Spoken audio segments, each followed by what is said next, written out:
Today we have with us Jason Brennan, the Flanagan Family Professor of Strategy, Economics, Ethics, and Public Policy at the McDough, McDonough.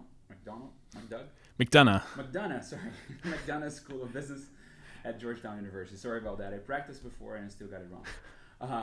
Jason, welcome to Policy McCombs. Thanks for having me here. Let's start with the title of one of your books. So why is it okay to want to be rich?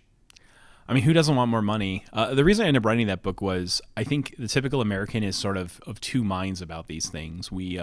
Most of us want more money. We don't turn down raises. If we won the lottery, we wouldn't like rip up the ticket. We tend to admire rich people and spend a lot of time looking into their lives. Like people watch the Kardashians or they're interested in like Steve Jobs and so on. And despite all that, though, we also tend to think that like being rich corrupts us. Rich people are bad people. That somehow we'd be better if we didn't care about money. So like when Gordon Gekko in that old movie from the '80s says greed is good, everybody claps, and then when they haul that greedy bastard off to jail, they clap even more. So I think we have this kind of split personality disorder as like a culture when it comes to thinking about money.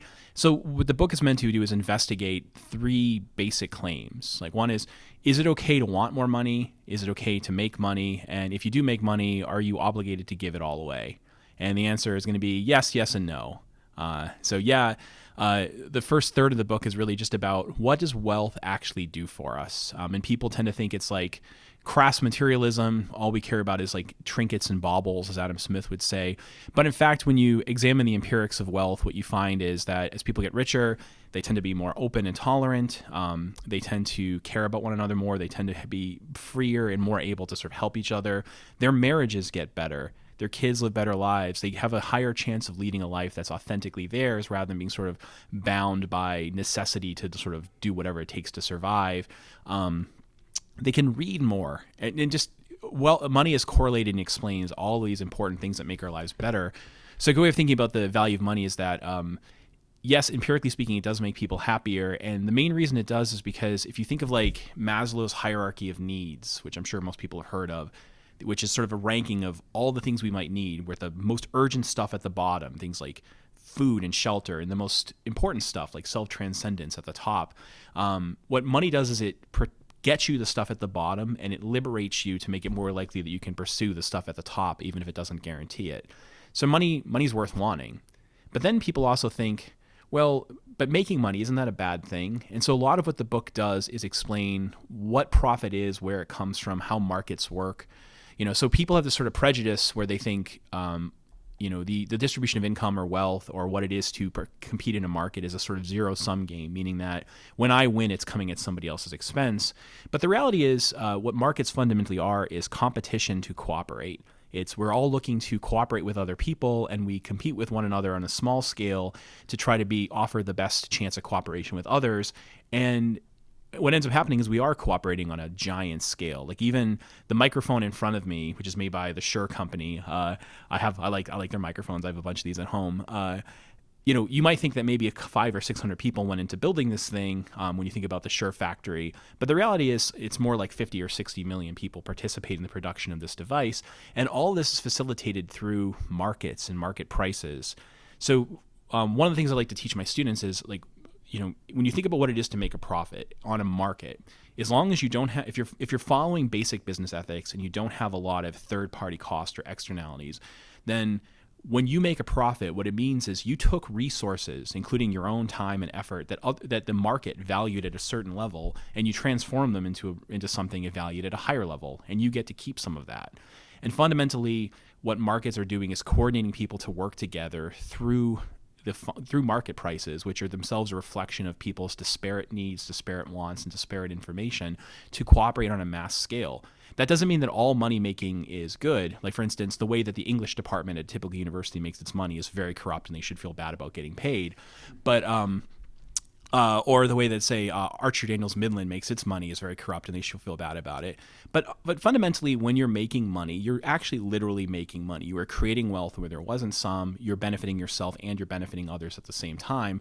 And really, we don't know of a way to get people to work together on a mass scale and cooperate on a mass scale other than through this kind of market activity that tells people what can be useful to others and how they can be of service.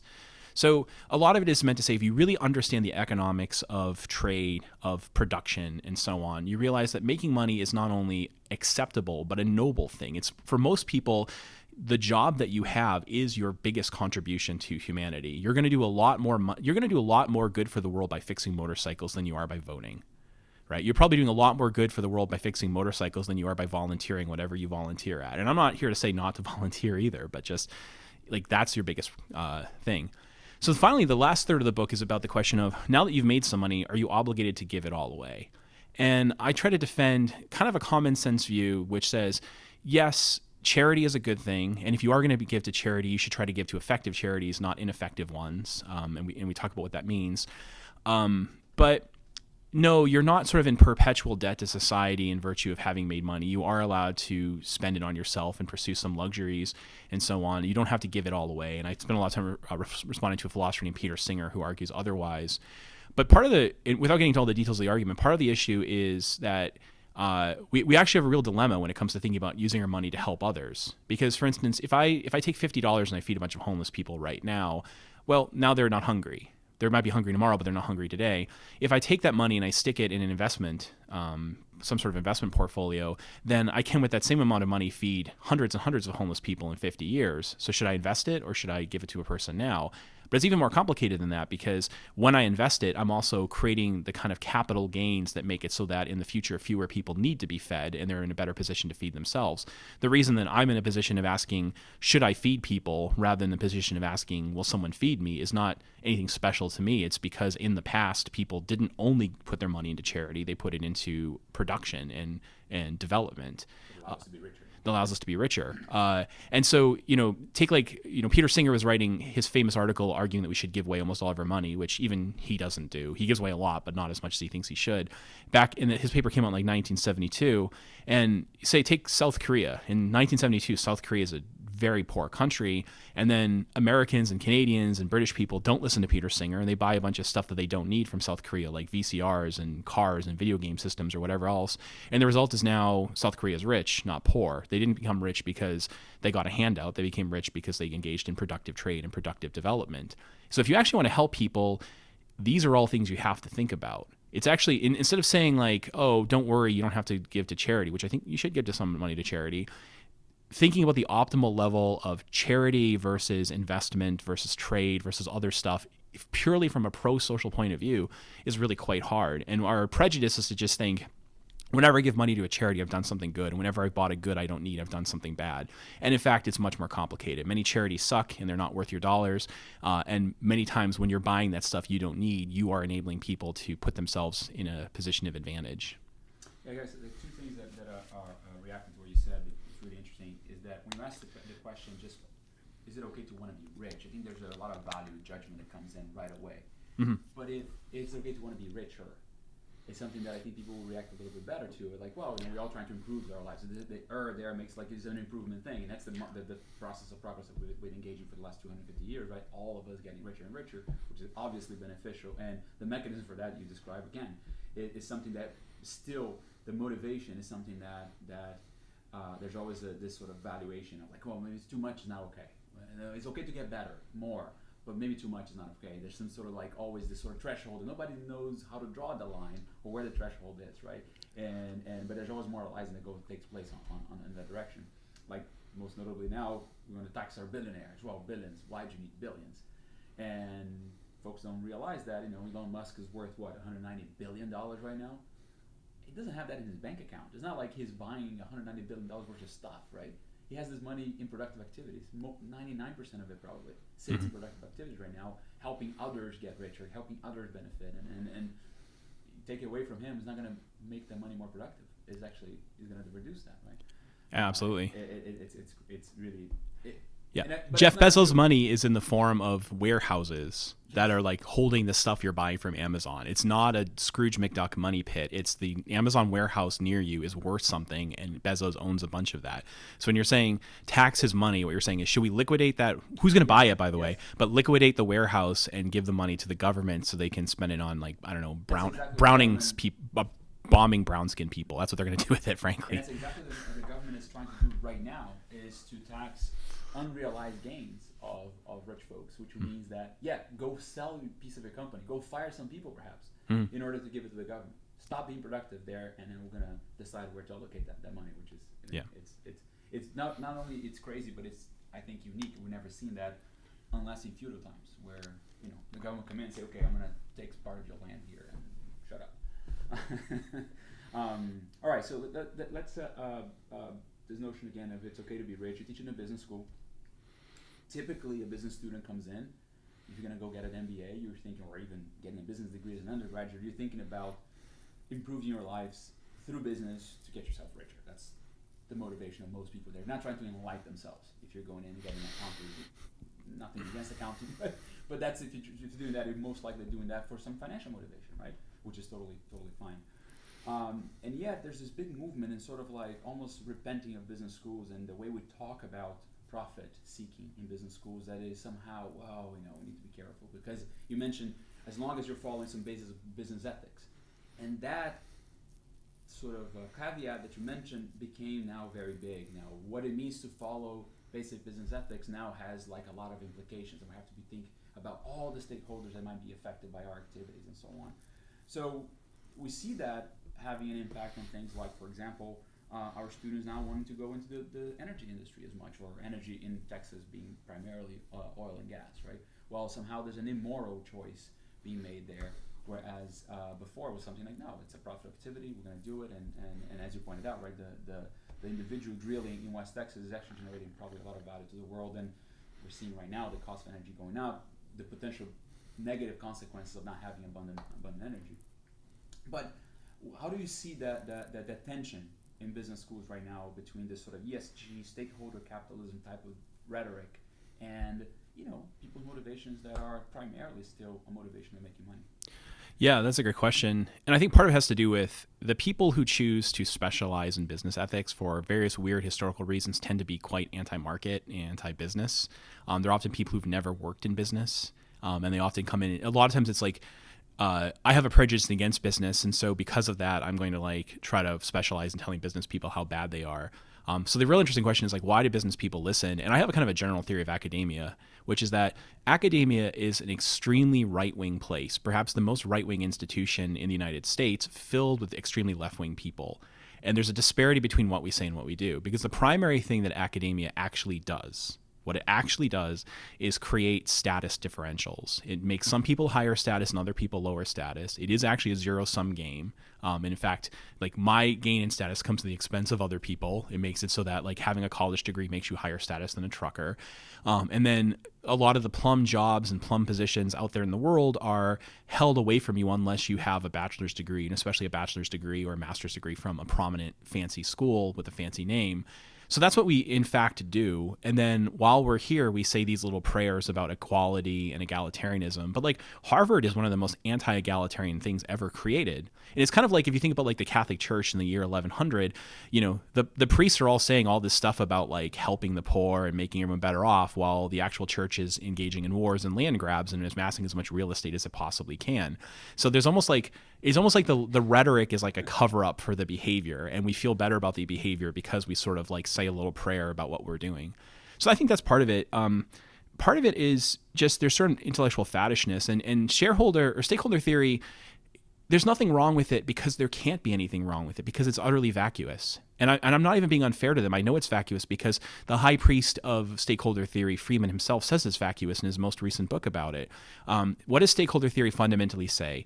It says when you are making a business decision or any decision, you should consider and weigh all legitimate interests. Well, of course it says that because every moral theory says that, right? And then you might ask the question, okay, well, what if there's conflict among these legitimate interests? How do we mediate between them? And Freeman's answer in his most recent book, which he co-wrote with like 3 other people, is, well, any answer you give counts as an instance of stakeholder theory. In fact, stakeholder theory is such an open, broad theory that even the things that are offered as competitors to stakeholder theory, like shareholder theory, are actually just instances of it. That's what he says in his book, right? So of course he's right because the theory doesn't actually say anything. And I think that's a problem because we actually want to know, well, what are the principles of how do you know you're making money the right way? And a lot of what stakeholder theory does is sort of ignore that hard question and focus on, well, what do you do with your money once you have it? And even then, I think it's a more complicated issue for the things we were talking about before. Like, I believe that there's a division of labor, and not just a division of labor in production, but a division of moral labor. Not everyone, like, it's really important that some people feed people. It's important that other people give up Band-Aids. It's important that other people, use knitting as a wellness tool to reduce stress in hospitals. It's important that people, you could just name all sorts of charities and activities. But that doesn't mean that everyone has to contribute to all of these things, right? We all contribute in different ways. Different organizations contribute in different ways. So, take like the company FedEx. I'm not here to say that FedEx is perfect business ethics, but I do like what they say about their business. They go, the fundamental way that we contribute to the world, that we make the world a better place, is by facilitating trade among strangers. We reduce the transaction costs and information costs of trade. We make it so people around the world can interact with, enrich one another, and contribute to one another. That's the way that we serve the world. If we give some money to a charity afterwards, if we do some stuff to increase sustainability, if we throw some money at this educational foundation, that's great. But fundamentally, our ethical performance is our business itself. And frankly, that's what your business has to be able to say about itself if it's a good business. And people, I think, in business schools who often worked in business for like a year and then quit, like, think that that's easy. Like, contributing through production is easy, and then the hard stuff is like finding the right charity to donate 5% of your profits to. No, actually, running a legitimate business and really making value for other people is incredibly hard. And that's why most people who try to do it fail. It's really difficult to do that. So you teach something, you do something special with your classes at Georgetown. Tell us about that, the ethics project.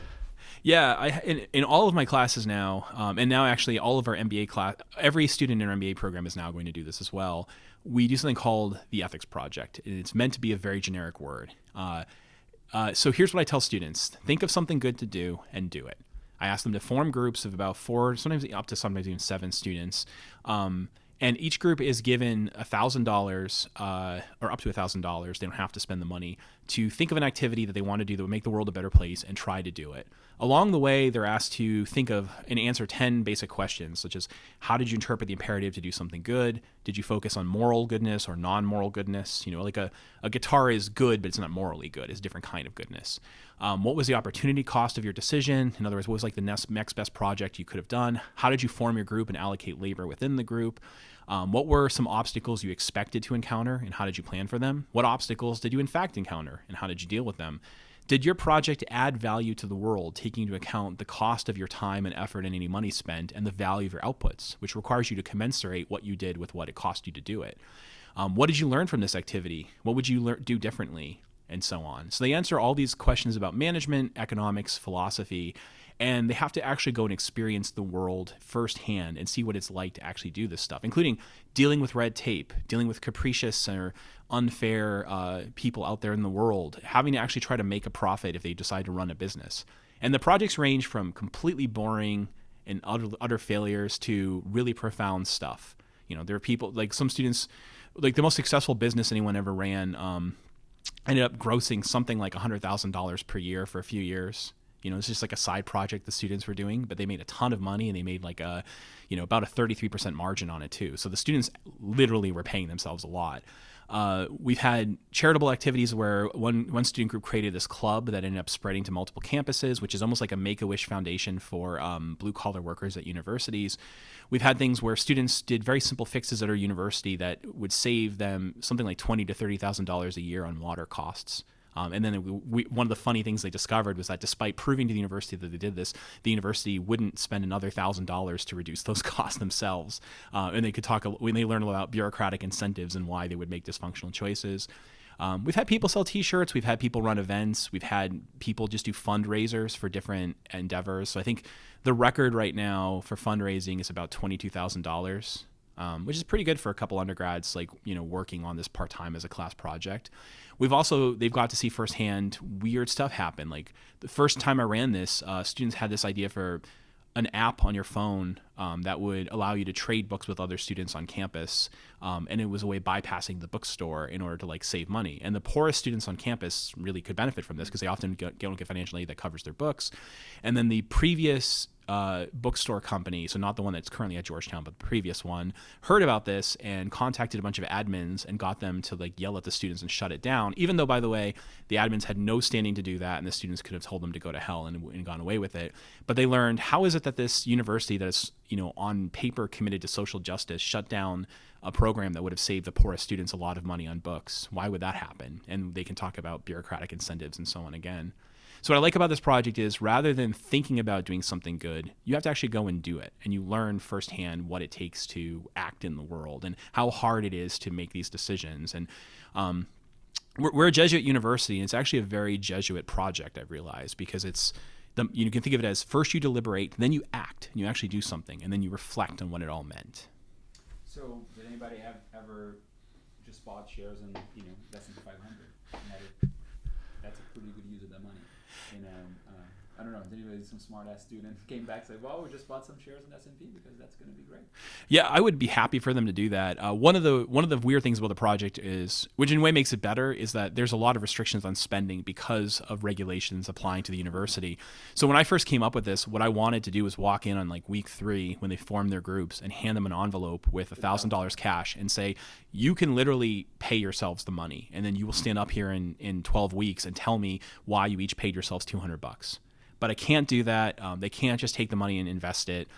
They can't take the money and gamble it. And they've even tried. They've actually asked for permission before to do certain kinds of investment. And the university said, we don't have a problem with this personally, but we're just literally not allowed to do this because of the regulations that apply to us. So they're fairly restricted in the use of the money, though what ends up happening often is students don't take our money and they go and raise money on their own to do something in order to overcome those restrictions.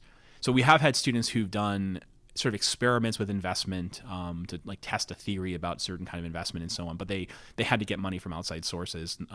They didn't get it from us because we just can't give it to them for that purpose. Yeah, but in a way it makes the project better because in the real world, there's always red tape. You can't just start a charity. You can't just start a business. You have to deal with red tape and regulation, and so do they. And that's a good lesson, right? So, if they want to be productive members, they're going to have to deal with it, and those are not necessarily designed for optimality. They are just there because they're there. Yeah, they have their own incentives. Yeah. All right, let's change gears a little bit, and let's talk about some other topics that you've written about recently. So why should we consider alternatives to democracy? Yeah, I wrote a book on this, which originally was going to be called Against Politics, and then my editor suggested we change it to Against Democracy because it would sell more books, even though people would read it less sympathetically. And he was right, and it was worth it. It was the bargain, and I took it, and it worked. But really, it should be called Against Democratic Triumphalism, which I mean, because people tend to think democracy is good as an end in itself. It's good because of what it expresses about us. And I want to convince people that democracy has the same kind of value that a microphone has. It's an instrument, it's a tool, and it's to be judged by how well it produces good outcomes, where the goodness of the outcome is judged independently of the process. And if we can find a better process, the one that's more effective, we should feel free to use it. And that sometimes means things like consider the question of central planning. Like, why don't we have a centrally planned economy? Well, because governments are incompetent to engage in central planning. So we don't, sometimes the question, but should we use democracy? People think, democracy versus dictatorship versus oligarchy versus something else. And the answer is like, no. Should we leave this off the table? It shouldn't even be a political matter at all. Like, we don't make it a political matter to decide like whom you're going to marry or what religion you're going to belong to, if any. We just take that off the table. We don't ask whether democracy should decide. We just say, you decide for yourself. But one of the problems we have with democracy is that it incentivizes people to be ignorant, misinformed, and irrational. And a good metaphor for this would be, imagine you're in a class with, say, 1,000 students, and the professor comes in week 1 and says, everybody, I'm an egalitarian, so this is what we're going to do. 15 weeks from now, you're going to take a final exam worth 100% of your grade, but rather than each of you getting your individual scores, I'm going to average all of your scores together, and everyone will get exactly the same grade. Now, suppose the students can't get out of this class and they're stuck. What would you expect the average grade to be? Probably like an F. And in fact, empirically, when you've tried people run these experiments, that's what you get, like it's an F. And the reason is simple, is because the grades are now a commons, not a market. So if the other 999 students together have an average grade of a 30, and I study really, really hard, and I score 100 on the test, that brings the class average up from like a 30 to like a 30.7 or something like that. It's not worth it, so why bother invest the time? So you'd expect students in the class to remain rationally ignorant of the information, And that's what we find in democracies. People are very badly informed, and not only are they badly informed, but when they're given information, they reason poorly about it because they don't have much incentive to think carefully, and it's often fun to think uncarefully. Like, it's really fun to just think everyone who votes the other way is evil and stupid and we're really good. It sort of helps me signal my fidelity to my peer group. If I just unquestionably say that my group is always right about everything, then that shows other people in my peer group that I'm really loyal to them and they reward me with social benefits. So that's what's going on. And the result is that even though democracies so far function better than other forms of government, they're nevertheless, that's kind of a low bar. Being better than dictatorship or aristocracy or, genuine absolute monarchy, that's a pretty low bar because they perform very badly throughout history. So it's like saying you're better than that is compatible with you sucking. And so I want to know, is there a way to make it even better? And the thing that I think we should experiment with is not creating a small technocratic band of experts who get to decide whatever they want. They have perverse incentives and they often don't know what they're doing either, but having kind of a weighted voting system as follows. So on election day, everyone gets to vote. Children, your toddler, your dog, it doesn't matter. Let everyone vote. But when they vote, they do three things. They first tell us who they are. So we get information about their demographics because that affects voting behavior. They tell us what they want. So whatever it is we're voting on, whether it's a referendum or who's going to be president or whatever it is we're voting on, they tell us their position on it. And then the third thing they do is take a test of very basic political knowledge. Who is the president? Who's your candidate? Who's your representative in Congress? Which party controls Congress? What's the unemployment rate? Or what's the price of milk? That's important too.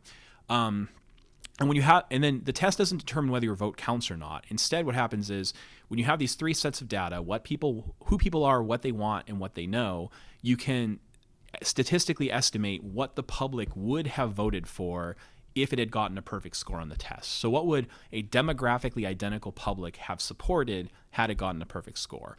Now, a priori, it could turn out that you get divergent results and there's no answer to that. But in fact, this method has been used in political science and economics for decades. And you do tend to find certain trends in like what the public would want. Also, by the way, you can statistically estimate what the public would want if it was completely uninformed. And you tend to find that the actual public and the hypothetical, perfectly ignorant public are more or less equivalent in terms of their preferences. So I think that's what we should try. And then you might ask, well, who gets to decide what's on the test?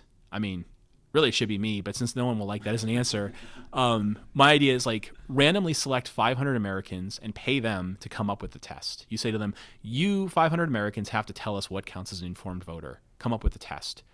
You might think that's kind of a paradox because I'm like, Americans are badly informed.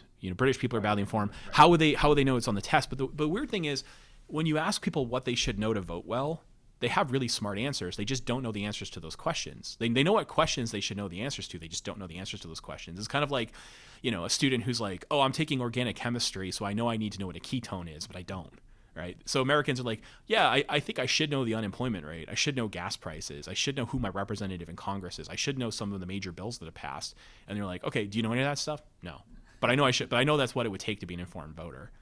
So that's the idea, and I think we've been using this as a research method in political science for a while. I think we could use it as a decision-making method to try to nudge democracy in a better. How is that used in political science? So basically, surveys like voting, like exit poll surveys, you get information about the demographic, who they vote for, and some questions. You ask them some questions.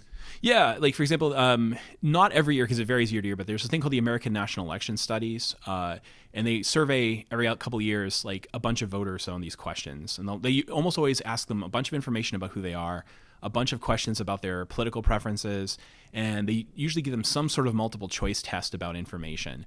And a number of political scientists have used that to examine, well, what would how does, for example, a question like how does being white relate to having a preference in, say, free trade? In order to know that, you take this kind of data and you have to control for all the other variables and see if there's a correlation. So for instance, it turns out that being rich does not predict by itself as an independent variable support for free trade. Like, that's not true.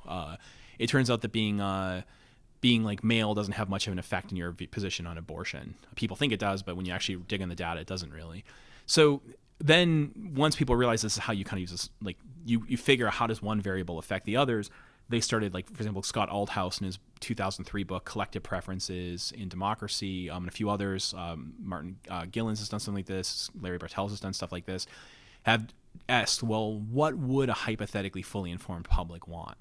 And interestingly, when they do this, even though you have different people often using different sets of data, different questions, but using the same kind of method on different data with different questions, you get fairly uniform results. A hypothetical, fully informed public tends to think more like an economist than the actual public does.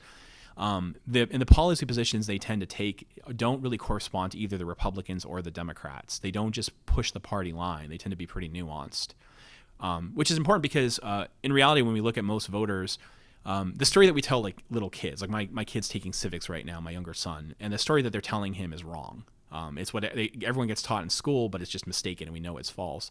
They tell him that people have preferences about the way they want the world to be. They learn how the world works and they form an ideology, and then they vote for the party that best matches their ideology. And because we all do this, then the winning party tends to be the one that matches like the largest segment of the population, and then that party implements their preferences, and thus they're teaching the median voter theory. Exactly, and thus as a result, democracy implements, if not the will of the people, at least the will of a large number of people.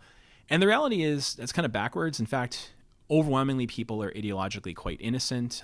Maybe only Nathan Calmo or Donald Kinder and Nathan Calmo in a recent book argue that maybe only about 15 out of 100 Americans has anything like a real ideology. And it's much more common for people to just parrot whatever their party is saying today. And you tend to vote for parties for non-ideological reasons. Like the same, I root for the Red Sox and the Patriots because I'm from Boston, and people of my demographic, like the Boston Irish Catholic demographic, tend to vote Democrat not because the Democrats have been particularly good for them, but for arbitrary historical reasons as a way of sort of showing that they fit in. And that's weird, but that's what the data seems to say. And so it's more likely that you are pro-gun control because you're a Democrat than that you are a Democrat because you're pro-gun control. When we look at the causal arrow, we usually find it goes party affiliation comes first, and that in turn predicts your policy preferences, not you vote for this party because you have policy preferences. All right, so last turn of directions here. Let's talk a little bit about something you're going to present later on today here at UT. You're going to talk about your book, Cracks in the Ivory Tower. And you already alluded a little bit to some problems in higher ed and your description of business school a second ago. Let me start with a sentence from the very end of the book. You say, you won't fix the universities unless you fix the incentives. Good luck with that.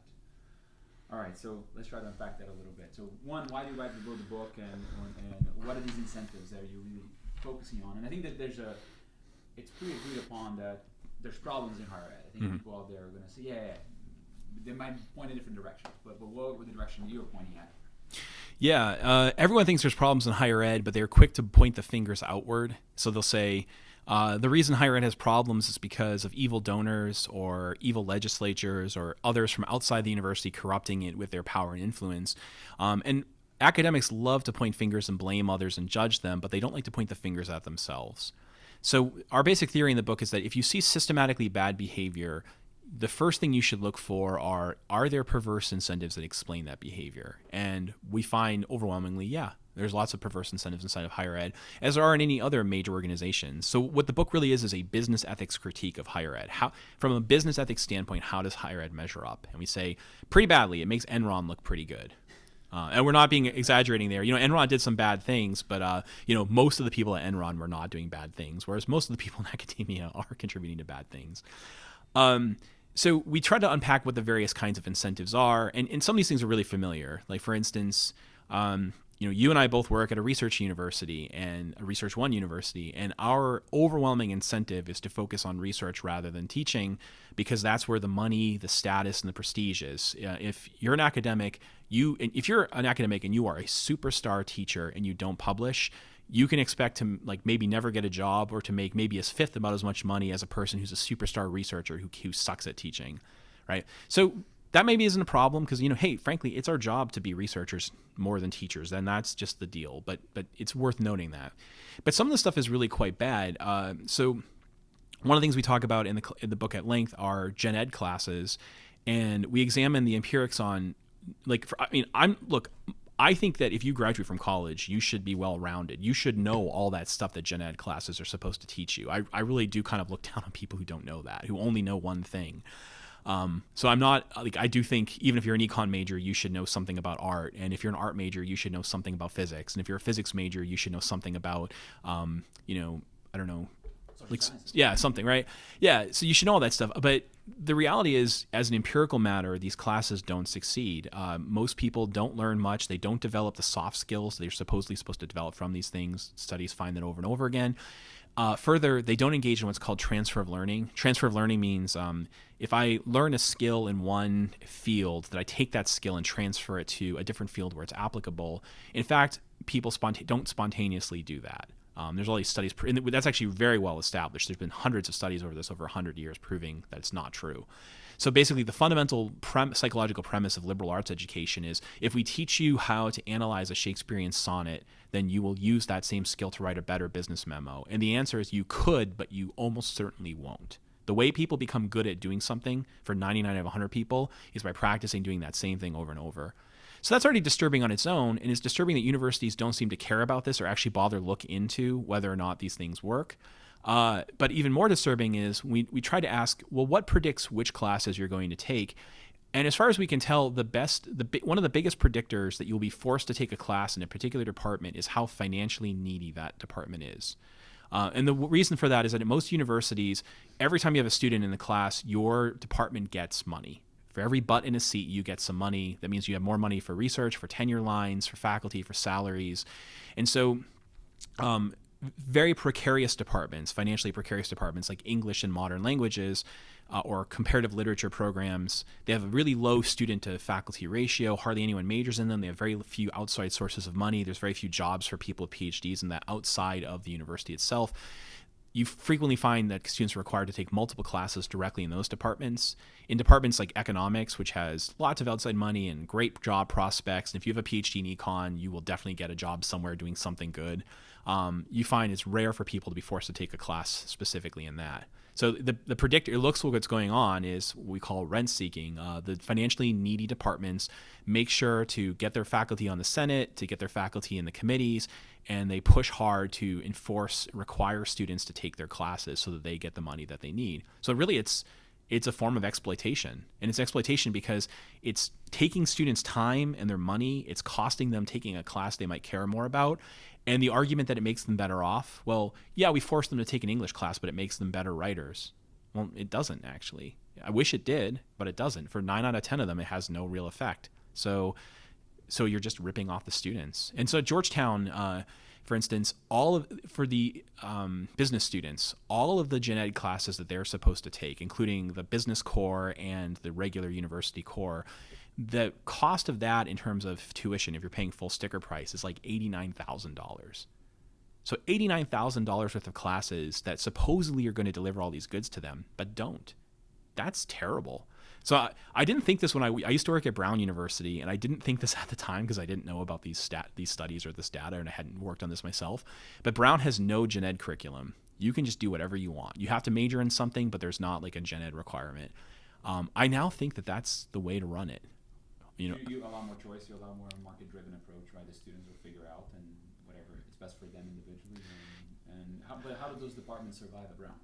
Do you think that there'll be no comparative literature as a result of this? Well, Brown works because they have so much money that even if even if no one takes classes in a certain department, they can still sustain things, and they kind of recognize that some departments are prestigious despite that. And yeah, I have this understanding, like people are like, if you don't have a philosophy department at a university, is it a real university? And part of me wants to go, no, not really, but at the same time, I don't want to force people to take philosophy classes just to give jobs to philosophers. And if it turns out that forcing them to take philosophy classes doesn't deliver the goods it's supposed to, it's not worth it. Now, to be clear, I would love for all those skills, like when you think about what's supposed to happen in these classes and what people are supposed to learn, I really do want all these students to know all that stuff. But it doesn't actually work. And because it doesn't work, we should stop doing it. It doesn't work in the way we currently do it, right? Which might be a problem of whatever. Our educational strategies are not up to par or up to what we're supposed to be doing, partly because we don't measure. We don't even try to measure the effectiveness of our product. It's one of the things that you pointed out in the book, this notion of negligent advertisement, right? Like, well, we say all these things about what we do, what we put forward, but we don't measure. We don't try to, and there's just this confusion of like, but this is a market, no? And people can choose where to go, but somehow it doesn't work like a market.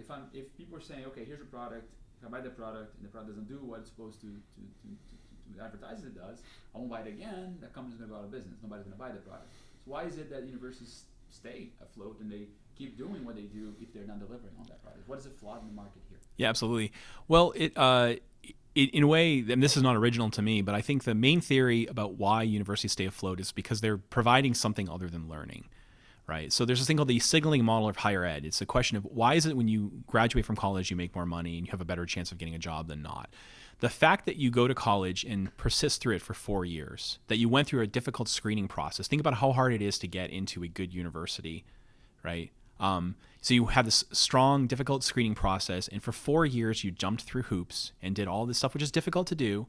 Even if you don't learn anything from it, what that proves to potential employers is that you are a smart, perseverant conformist. You are smart, you're willing to work hard and delay gratification over the long term, and you go along with what society expects from you. And people want to hire people like that.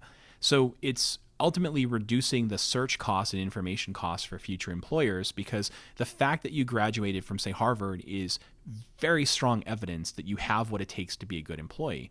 And I remember when I was at Brown, we have an engineering school there. People often don't know that. They're not known for that. And one of the most common things for, say, chemical engineers to be hired to do is to go work in finance in Wall Street. They don't know anything about finance, but Goldman Sachs would come in and say, oh, we can teach you finance in 6 weeks, but we know you're good at math. We know you're smart. We know that you can do something hard. We know you can take orders. So you've got what it takes. We're going to hire you.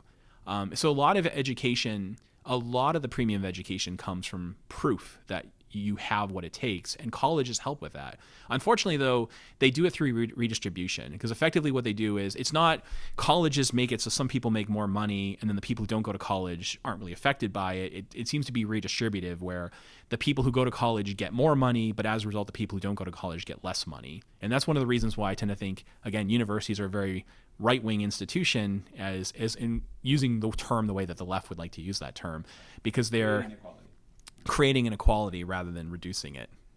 So I guess solutions are the things that, let me actually, before we talk about solutions, let's talk about one thing that's affecting your mind. You have a whole chapter on it, and student evaluations. Talk about that a little bit. Yeah. What is the mechanism? What is it doing? Why is it that that's so perversely designed? Yeah, right. So first of all, I really hope my university continues to use student evaluations, because I selfishly You do well at it? I do really well. I selfishly benefit from them. I got a bunch of 5s last semester. I always get higher than average, and given how we do merit raises, because I get higher evaluations than most of my other colleagues, I get more of a merit raise than they do. So selfishly speaking, I benefit from them. And I think it's important for me to say that, not to be a jerk, but because sometimes people who complain about them are hurt by them and you think it's sour grapes. I'm not one of those people. I am richer than I otherwise would be because of these things. That said, the problem with student evaluations is simply that they don't track learning. Lots of experiments have been done trying to test this over the past 40 years, where you do something where you randomly assign students to a class with, like, say, the same type of content delivered more or less the same way with slightly different professors, and then you evaluate how much they actually learn and compare that to the students' evaluations. So often this is done in military academies, because you need to be able to run an experiment and you can force people to take a class. Like, you've signed your soul over to the Army so they can tell you which classes to take. And it turns out that having a positive evaluation is, the debate ranges between, is it just not correlated at all with learning, or is it slightly negatively correlated with learning? So the fact that I get slightly higher than average, or not slightly, I get significantly higher average evaluations might mean that I'm actually not a very good teacher.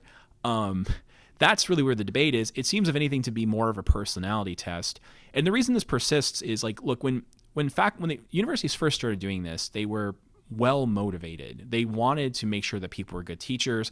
They recognized that faculty are often not hired on the basis of their teaching, but they're hired from, like, where they got their PhD and how much they've published, even at schools that are highly teaching oriented. So not UT Austin, not Georgetown, but, like, Riviera College in Nashua, New Hampshire, where they don't do research and they just teach. Even at those schools, they're often hiring people on the basis of their, like, research profile and where they got their PhD, and not because of their demonstrated teaching skill. They realize it's important that we have people be good teachers. Shouldn't we try to measure that? Isn't one idea just ask the students how much they feel like they've learned and whether they thought the faculty member was effective? The problem was, now we know through decades and decades of studies that method doesn't track the truth. But once you create organizations a bureaucracy on campus that funds this, that pays for this, that has people's salaries and so on, that bureaucracy will fight tooth and nail to maintain itself, because that's where their jobs are. And further, deans and others have a perverse incentive too, because actually measuring teaching effectiveness is incredibly difficult. We talk about in the book, what would it take to actually measure it? It's incredibly expensive, and it probably interferes a great deal with student choice. But if you simply have these student evaluations and you use them, to most people who aren't paying attention, it looks like you're investing in learning. It looks like you're tracking it. They don't know any better. So you can kind of create the appearance that you care about this stuff and that you're measuring it, and without actually having to do it. And it's cheaper and easier than like the actual alternative of genuinely measuring performance. Again, going back to the false advertisement. Yeah. Aspect of it. Yeah. I years ago, I was tasked by the president at the time here to do a study on this at UT, and I couldn't do as good of a replication of the Air Force Academy and the Bocconi study because we didn't have the ability to do it in randomized fashion, but I was given a lot of data on student demographic, and there's a lot of classes that everybody has to take here, and a lot of those is a two-part thing. So you can get in, let's say take Calculus 1, and the assignment on who you take Calculus 1 with is quasi-random. And then I can follow up and see how you do in Calculus 2 as a result of who you take Calculus 1 with. And you think that, well, if the student evaluations were telling me about the better teachers in Calculus 1, that should be, I should find some signal how well they do in Calculus 2. Not, in the current class, but the next class, right? And the answer is no correlation whatsoever. And again, I have the data on the students. Are going to adjust for the quality of the students coming in different sections of Calculus 1 and so on and so forth. There's lots of adjustments you have to make. Of course, this is not public or got published because nobody wants that. But it was obvious. It was obvious that this doesn't measure learning. Yeah. And at the same time, one thing you don't point out, we didn't talk about it today, is that it measures things that we don't want to measure. Right. I'm an immigrant. I have an accent. I get punished by that. Right. Doesn't matter. And maybe that's actually justified because maybe I don't convey information as well, or maybe not, or maybe just because I don't sound like a professor. Or if you're a woman, you get punished by that. Yeah. And again, it might be, but it's hard to tell a story that there's a half point. Yeah. There's a half point on average effect of being a woman. Yeah. And some of these effects are. For that in that salary time. So it's like we are all about equality and inclusion and so on. And yeah, you've been in faculty discussions about how to give merit raises to people and using those numbers, and nobody wants to make that adjustment. Absolutely. And the result, I mean, you're talking about the things like being dinged for having an accent. That's true. You're really good looking. You probably get a bonus for that. It probably helps you. But even on that point, I remember reading a paper that said that female undergraduates dock female professors for their looks than male undergraduates do. Yeah. So if you're like, the result comes from here. That's right. Yeah. The Hummer Mesh study. Yeah. Was done here. I used that in my class at AT, and the students it was a larger proportion of females rating the looks of the faculty in that study and see what's the effect of it. First of all, is the effect of the perceived looks of the instructor is as big as the gender effect. Yeah. But there's a compounding gender effect there, which is like a really, is a twofer. Yes, there's higher expectations for looks for women in front of the classroom than there is for males, which is, Again, that doesn't surprise you when you say it out loud, culturally, right? Yeah. And yet it's something that is obviously inside of the measure, and we don't do anything about it. Right, absolutely. You should be like, stop using this right now, or you collect and throw it in the garbage. But don't use that in any meaningful way. Absolutely. And it's completely immoral to use it. It would be like, imagine if a plumbing company did this and they're like, hey, you're really great at plumbing, but our customers don't like you as much because they don't think you're as good looking as this other plumber, right? And even then, you'd almost have a better argument for it because you're like, well, they might not repeat buying from us because it turns out they really, whether they hire us or not, depends on the quality of our how good looking our plumbers are. You have a better argument than you would in higher ed, where it's supposed to be about learning, right? And they don't learn better from better looking faculty. They don't learn better from smoother talking faculty. We know that, but that's what gets rewarded. And this isn't a place which is committed to diversity and equity and inclusion, but the fundamental way that it teaches or evaluates teaching is negatively correlated with those things. How dare we? But it's because we don't mean it. It's just all the banner. We don't mean what's on the banners. Yeah. When push comes to shove, you know what people mean by what they do, and if they don't do it, they don't mean it. So solutions. Talk about solutions. Any ideas of reforms that you think could, again, you emphasize incentives and how the incentives are the real reasons for this problem. But any thoughts on what to do? Yeah, part of what needs to happen is just less public funding of higher education. It looks like it's a lot of redistribution towards the upper middle class at the expense of others. It's probably not, for the most part, it's probably not increasing salaries overall. It's probably just redistributing salaries, which means it's not worth the public investment. There are some special exceptions to that, but in general, not. Some of it requires, I think, successful lawsuits. Like if if only universities could be sued for false advertising or negligent advertising. Some of it might require regulation. I mean, I had this whole analogy to imagine that the drug company Pfizer offered a drug called Calligra, and they promised that if you took this drug, which costs $250,000 and requires you to take, say, 40 hours, it takes 40 hours a week, 40 weeks a year, over 4 years for you to take this drug, but it will deliver all these cognitive and emotional benefits if you take it. And they did no testing at all. And it turns out that actually others did test it and didn't work. If they tried to offer that on the market, the FDA would come after them and fine them heavily. But universities are in exactly the same position, making exactly the same promises. It's just not a drug, it's education, and no one does anything. So if you can imagine the Department of Education regulating universities with, say, half the strictness that drug companies or car companies or, like, you know, Nestle water is regulated with, they wouldn't be able to make these promises anymore, and they'd have to reform.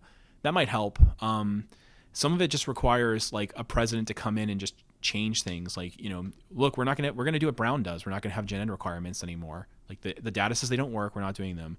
We're no longer going to have student testing or student evaluations. They're unfair. They're racist. They're sexist. They're lookist. They're unfair. They don't track teaching. Just get rid of them.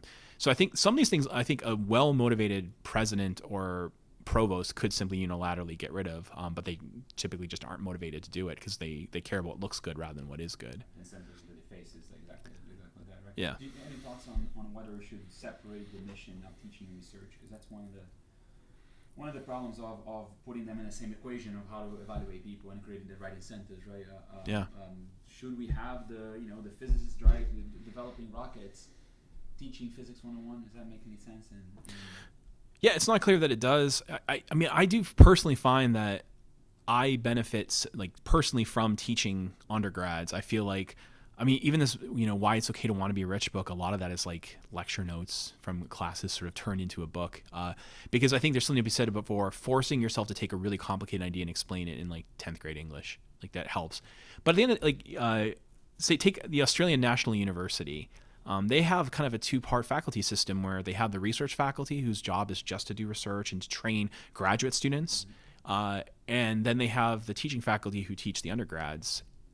They pay them both well, and they just recognize we're going to have a division of labor. Why not just do that? And we, in most universities, you kind of have that. Like, you have that here. We have that at Georgetown. You know, you and I have a low teaching load. We're fundamentally rewarded for research over teaching, though teaching does matter. When the more we publish, the less we teach. And then we have non-tenure track faculty, like professors of the practice, adjunct professors, so-called teaching professors, lecturers, etc., who are hired for teaching and not for research, and they specialize in that, and they have much higher teaching loads. So why not just make that more extreme? You know, have me teach 0 classes a year and have these other faculty teach even more, and just have me focus on research. There's not any obvious answer why not.